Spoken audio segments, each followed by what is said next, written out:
Brought to you by Techno Camon 30 series.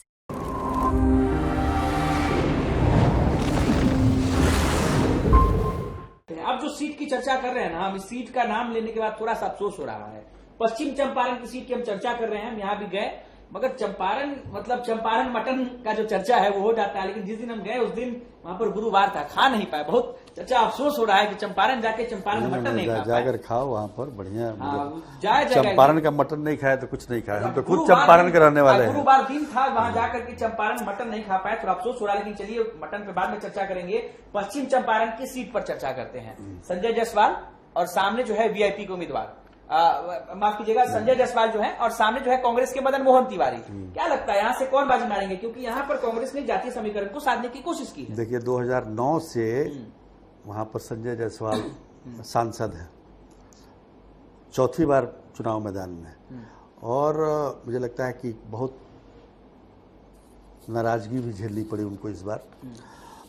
वो लगातार चुनाव से पहले से अपने क्षेत्र में घूमते रहे। मदन मोहन तिवारी चुनाव से मुश्किल से हमको लगता है एक महीना पहले उनका टिकट डिक्लेयर हुआ, तो उनको घूमने का भी पूरा मौका बहुत कम मौका मिला। एक अंतर ये रहा, लेकिन क्या है कि कहीं ना कहीं जो मोदी फैक्टर है, देखिए संजय जायसवाल अपने बलबूते पर उनका मुझे नहीं लगता है, क्योंकि वहां पर लड़ाई काफी कांटे की हो गई है, जबरदस्त सेंधमारी भी हुई है जातीय समीकरणों में। ब्राह्मण उम्मीदवार की वजह से और उन इलाकों में प्रभाव भी है, ब्राह्मण काफी प्रभाव है। तो वो जो है ना, वो उसकी वजह से काफी मामला टाइट है। संजय जायसवाल पिछली बार जीते थे 2,92,000 से, लेकिन इस बार मदन मोहन तिवारी के लिए भी उतना मार्जिन पाटना कोई आसान काम नहीं है।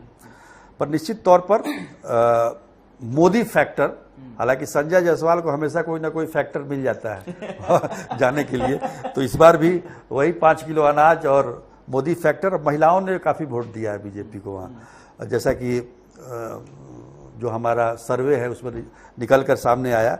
मर्द भले ही संजय जायसवाल से नाराज थे, लेकिन महिलाओं ने मोदी के नाम पे वोट दिया।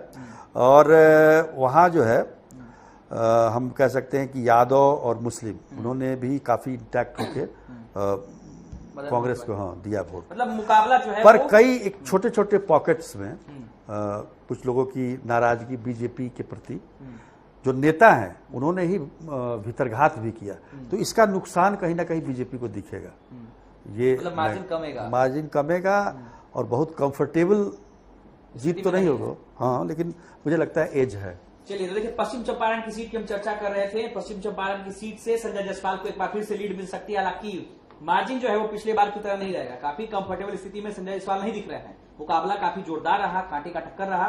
मदन मोहन तिवारी चूंकि ब्राह्मण समाज से आते हैं और संभवतः उन्होंने ब्राह्मण वोटरों के बीच भी अपनी एक पैठ बनाई होगी और उनका वोट भी अपने तरफ खींचा होगा। लेकिन फिर भी जो बिहार तक सर्वे के अनुसार एग्जिट पोल में आपको बता रहे हैं, पश्चिम चंपारण की सीट से संजय जायसवाल को लीड मिलती हुई दिख रही है।